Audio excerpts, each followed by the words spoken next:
Well, hello, welcome and good evening to the European 2005 report to our Now here in Louisville, Kentucky. Tonight we invite the people here in St. Matthew's Church to be a studio audience to a satellite live television presentation all the way from the balcony to the screens on your right and your left.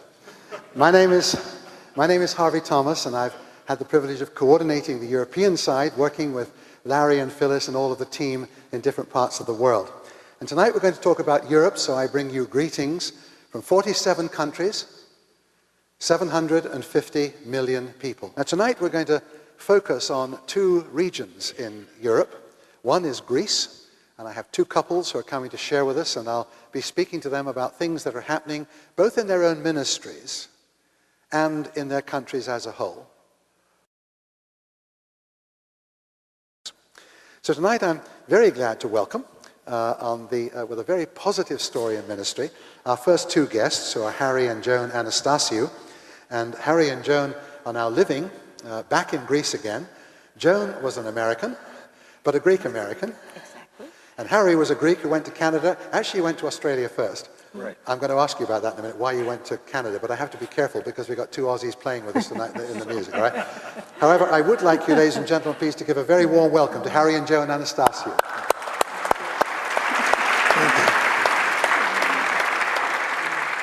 I suppose, Harry, it does make sense to ask the question, first of all, you went to Australia, having been brought up in a Christian orphanage in Greece. Right. Your father killed by the Protestants, by the communists, slip of the tongue there, by the communists. 5 months before I was born. 5 months before you were born, in the middle 1940s, during the Second World War, is that right? Mm-hmm.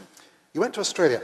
Why did you then go to Canada, just as a quickie before we... Well, I had a sister who was adopted in America in 1957.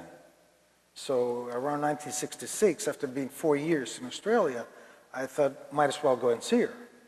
And that's where And you stayed? She's an American. But you didn't meet Joan until when? Until 1966, at a camp, a Christian camp. But he also has a brother in Australia. So you're sort of multinational. But now, if a Greek American falls in love with an American Greek, and Canadian Greek. Canadian Greek, I do apologize. Canadian Greek, to the Canadians, not to the Americans. I mean, and you two fall in love, you get married, and then suddenly, after years in Canada, you decide to go back to Greece. Right. Why? Harry? Joan? Harry? Well, after being away for about 20 years from Greece, I realized that life is not just enjoyable and having everything that you want and doing everything you want. I started working with orphan kids in Canada, and one day I decided that the Lord spoke to me and put a wish in my heart and a vision to go back to Greece and work with orphan kids on totally voluntary basis. And did you share the vision? In the beginning, when he first told me that we were going to go back to Greece, or to go to Greece, because I was born in Greece, but I left when I was 3, so I never lived in Greece. And when he says we're going to go back to Greece, I said, where? So, yes, of course, I shared the vision. You were an American, not a Canadian. Yeah. But how long did it take you, your minds to come together that this was where God wanted you to go? No, it didn't take Joan too long to follow. She right away. she's a follower on that, because she knew what I wanted to do for some time. And when the time came, she was ready. I was ready and she was ready. Was the motivation for this that you had been brought up in a Greek orphanage, a Christian Greek orphanage? Right. I was grateful to the Lord for all these people who helped me bypass all these problems that I had. First of all, I need to say, Harvey, that the orphanage I grew up in was built by Americans, American people like you people, and all we were supported by American people. My supporter was Mimi Quell from Philadelphia, and in fact I went and saw her in 1967. So it was something different, you see. And when I went to Canada, after well, we enjoyed our lives and we had good jobs. It was time for me to go back and do what I needed to do. So you went back in 1993, 93.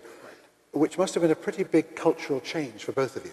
Not for me, for Joan. Yes, it was. Not for you, even though you've been 20 years out of the country. I was 30 years out of 30 years out of the country. You started this orphanage work, which you call Benjamin. Yeah. Why Benjamin?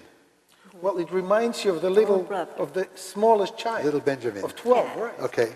That's So the only reason. Just a very it's simple. the biblical name, nothing else. Mainly the biblical name. That's what we wanted to convey to the people. Something biblical, something. So where do you find the orphans? Joan, where do you find the orphans for the Well, we orphans? get, it's through social workers, through different organizations that are through the city. Right? And in they're Katarina. usually fatherless, as distinct to both parent. Well, let's speak about the Serbian kids. Yeah. They're called orphans because they lost their father in the 1999 bombings, and they're called orphans. Yeah. We support 60 Serbian orphans and 80 Greek orphans. All these orphans, most of them have a mother, most of them. Some of them don't.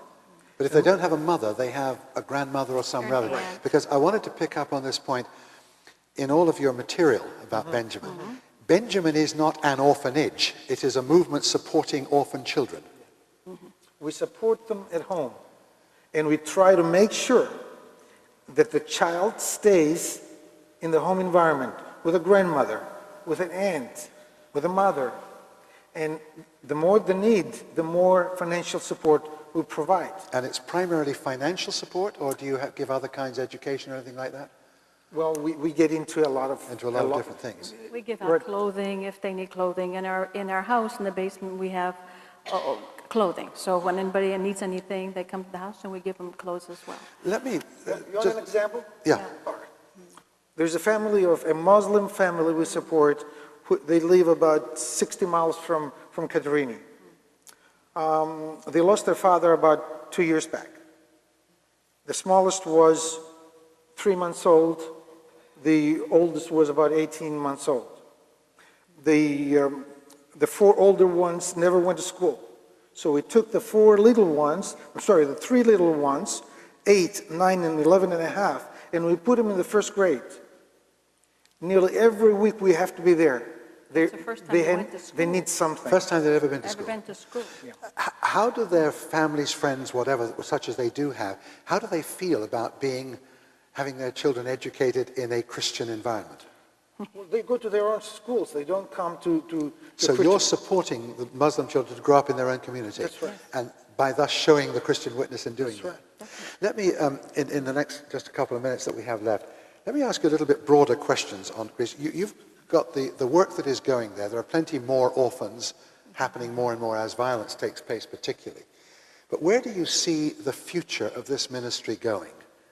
What is because Greece, of course, has Orthodox and other Christian denominations, has all sorts of reconciliation, and yet you're serving even Muslim children, any children, in the spirit of an ambassador for Christ.